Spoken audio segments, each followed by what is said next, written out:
How do you take out a vampire? Oh, with a steak. Dinner.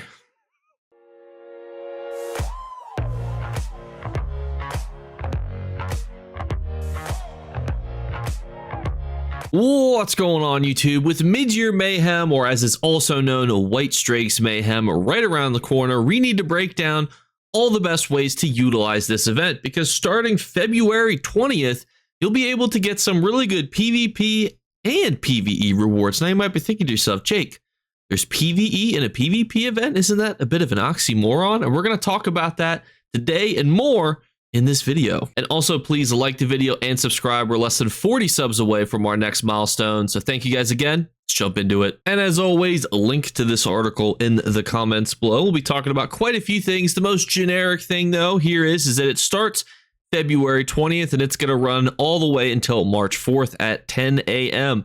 And there are quite a few global passives for us. 100% Telvar earned.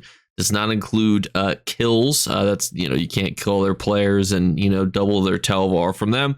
100% alliance points earned. 100% experience from kills earned in Cyrodiil, Imp City, Battlegrounds, and double harvesting nodes from Cyrodiil and the Imperial City.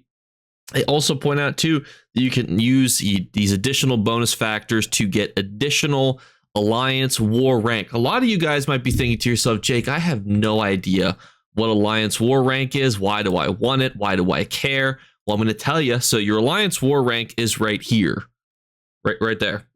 And you might be thinking, okay, why is this important? Well, it's skill points. A lot of you have multiple characters that you have just blown through, leveled them up super quickly. You took them to Black Rose Prison. You took them to the Alakir Desert. You got any skill points? Well, you need to have some passives.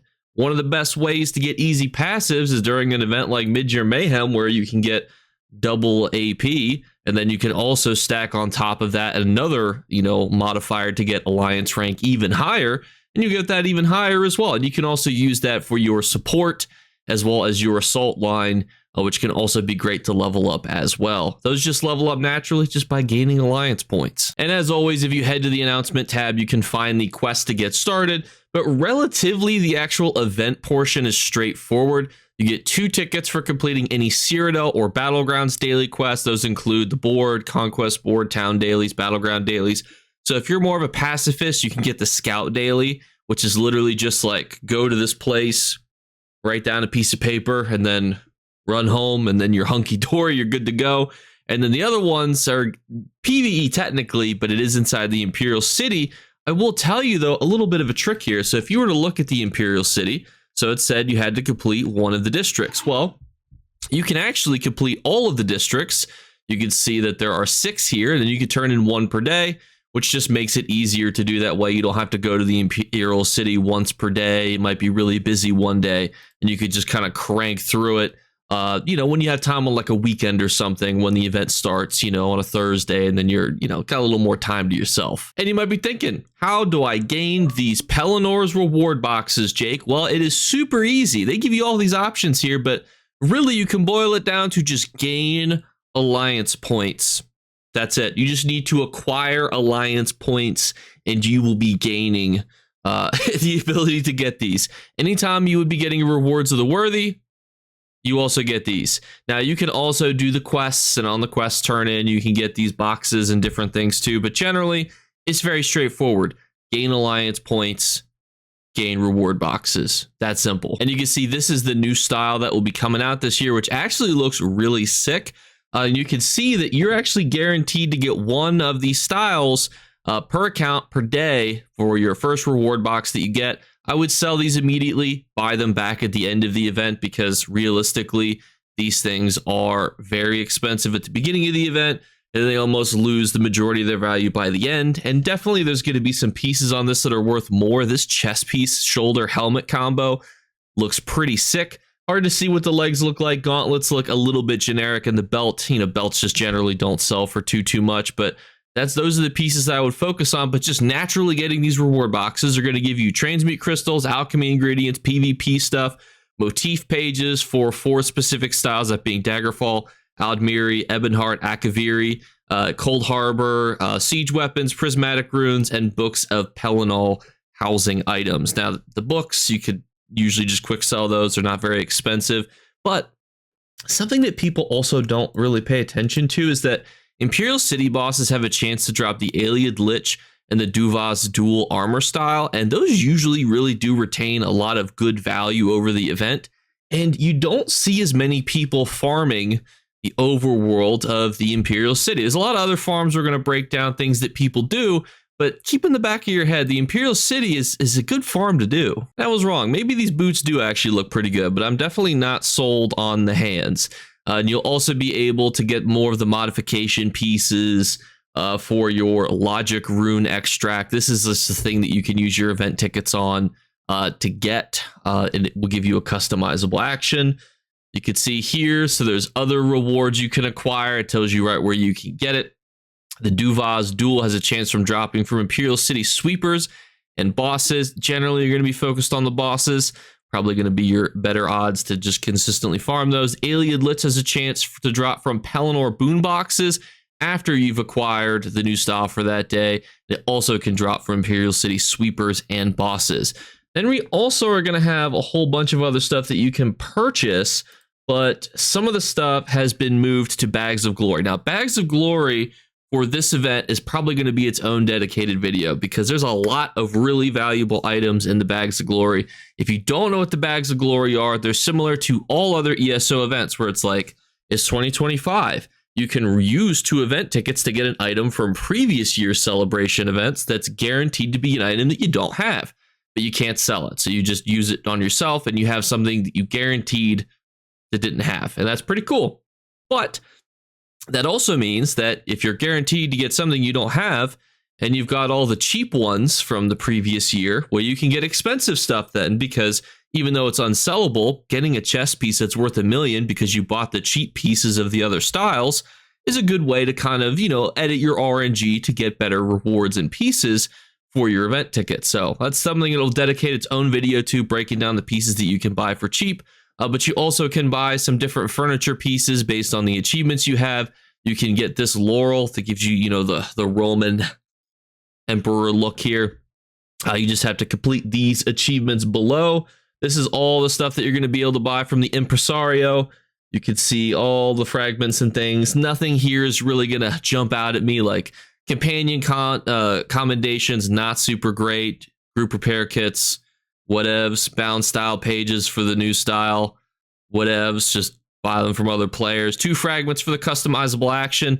I'll be getting those. You need 3 though, and it's not going to be out to the next event, which is a bit unfortunate, but we'll wait till the next one. The Bags of Veterans Glory though, that's going to be the big one, because that includes all these items here. Now, some of these again are worth a lot. Some of these are also worth nothing. So it's good to try to get all the ones that are worth nothing and then move forward. Now, generally, it's hard to kind of just tell you which ones aren't worth a whole lot, but definitely the banner shields, the emotes, some of the, the staffs and things, not really worth a whole lot.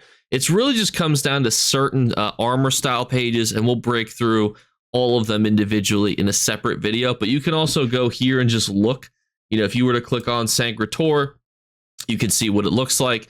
And then if you go to Tamriel's Trade Center, you could just punch in how much are people selling it for. And then obviously to just make sure you're buying pieces that you don't have. Then from the assistant right next to the Impresario, this little guy in blue, you're also able to buy some of the yesteryear stuff. Now, a lot of people have been wondering, what about the 5 Companions home? It is not here yet. You can actually go and get the Doomchar Plateau, which ironically was available a little while ago. So it will be available, I am almost certain, in the future for event tickets, but it's not currently there yet.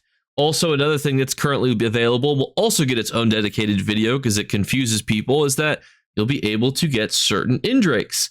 And you can see that there's an Indrake vendor guide that they have here that breaks down which Indrakes are available when, because this confuses a lot of people because there's a spring month, a summer month, an autumn month, and a winter month, and they all encompass different berries and things that you can get. And this confuses a lot of people because we go from one season to the next one, and then it's like, oh, why are they gone? They're not gone. They're just rotationally available, and these are all of them at the top here that you can get. It'll get its own video just because it's a very confusing topic. But generally, it's as if it's exactly how they explain it here. Autumn, specific ones here. You can get these ones, for example, the Onyx, Moss Heart, etc. And if you take a long break from ESO, this is all passive. A lot of people are like, oh, you don't have to activate a scroll anymore. Nope, everything's passive. The XP bonus, Alliance Point bonus, Telvar, Gobbledygook, all passive. You don't got to do anything. You just log in during the event time, you're good to go. And so that leaves us a very interesting question then. What should you be doing during this event? Well, we talked about quite a few things during this event. Obviously, we've got Cyrodiil. You could go straight into your Cyrodiil campaigns, do a whole bunch of gobbledygook, do some quests, some scout missions if you're more of the, PvE oriented. I just want my event tickets and I want to get out of here. You could get into some big CGI cinematic battles, super high stakes. Whoever loses gets talked shit to on Facebook groups, like the highest stakes, puts Marvel to shame. Go in there, do that, easy peasy. But another thing that they have actually during these is there'll be new campaigns. So right now, we only have access to Grey Host, Below 50, Standard No CP, and Standard Black Reach. But if you were during the event, there will actually be a bunch of new campaigns, including one named Quagmire. Now, Quagmire is a special campaign because it's a temporary campaign, meaning that a lot of people like to go there. It's also no CP active, and generally on Xbox NA, people just endlessly fight down at Castle Black Boot on repeat, keeping, flipping big fights down there. On Xbox EU, a lot of times people don't even fix the walls in keeps. They just run from keep to get the flag bonuses, capture bonuses, just to take different things. And it just keeps the combat flowing a little bit better. PlayStation has something very similar. PC, I'm uncertain on what they do over there, those little rapscallions.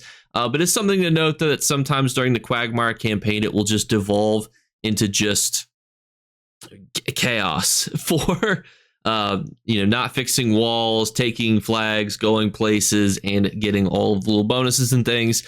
And that will stack with everything you do. If you're trying to level up your characters too, going to the activity finder and then going down to battlegrounds, you could see it's already a lot of experience. Now, imagine you find yourself, don't ask why I'm group rolled as a tank. Don't look at that. But a lot of XP. Leveling up your characters from 10 to 50 doing nothing but battlegrounds is actually very fun. You'll get your Alliance rank level, which will give you skill points, which is good because if you were to farm again like Alakir Desert, you're not going to be getting skill points really, and you're going to then have to go do things to get skill points, whether it's, going into public dungeon bosses or doing normal dungeons, randomly, when you do your pledges and stuff. Like, it's just going to be a little bit more cattywampus for you. We don't want that. So Battlegrounds is great to farm during this event, and too with double XP and double AP, it's great for new characters and high level characters. Another thing too is as you get rewards of the worthy, they're going to come into your mailbox, and they're going to be chilling in the mailbox. Now, when they chill in the mailbox, you can leave them there, and you can pull out one a day to get 25 guaranteed transmutes per box. So you can leave some of the rewards of the worthy boxes in your mail to just consistently get additional transmute crystals, which is great because transmute crystals, you either have a lot of them or you have none of them. We also have the Imperial City, which is interesting because you could farm it pretty much straight PvE or PvP. You could try to kill other players that are farming either in the sewers or on the actual surface of the Imperial City. You'll find players there who are, killing the world boss. You can either kill the world boss with them, the little wandering rapscallions, get a bunch of Telvar, and you'll be able to get some style pages for your efforts. Or you could try to kill players. Or fun thing that you can do actually in the Imperial City or in Cyrodiil is there's double resources. So you could, if you wanted to, you could go to Cyrodiil and you could get double harvesting mats. Now, you might be thinking to yourself, Jake, are you insane recommending this? I am, but we haven't had a double resource event in a long time. So I feel like it's just a fair suggestion, honestly. And so everyone, thank you guys so much again for watching. If you do like the little thing that we did yesterday in our Golden Vendor video, where I asked you guys a question about myself and my ESO stuff, where I said, if the first person to guess my least favorite dungeon wins. If you guys like little fun questions like that, put that in the comments below because we can continue to do something like that. just because I think it's a fun little way to, boost the algorithm with comments and likes on the video without, forcing it. But if you do want to be entered into our 3 giveaway drawings, all you have to do to enter is leave a comment in the comments below / like the video. Second thing is just make sure you're subscribed, and for an additional drawing on that, follow on Twitch and Twitter. And the third thing is make sure you look for a hidden word to be flashed upon the screen. If you're the first person to find and comment that word, you will win. We're going to be doing continual mid-year mayhem style videos. We're going to talk about the bags of glory. If you guys are interested in PvP build videos, but thinking about doing some PvP build videos and different types of things like that, so let me know. I think I might try to make like, some different types of builds based on things that you guys have been asking for. A lot of you guys want to make glass cannon builds with the Sork, and I'm like, you can do that, but you're going to die quite a few times, because you don't really have access to invisibility in the same way that's, like the Nightblade does. So if you guys are interested in more build videos, let me know. If you guys are interested in more breakdowns, economic guides, how to get skill points, anything along those lines, I'll make any video that you guys put in the comments below, as long as it's loosely related to ESO and won't get me in trouble. So thank you guys one last time, and I'll catch you later. Bye, guys. You better remember to like and subscribe to Jakeclips. Or you should. I might have to pluck your eyes if you don't. Or, better yet, I'll skip rope with your entrails. Do it now. Subscribe. Ta-ta. Off with you.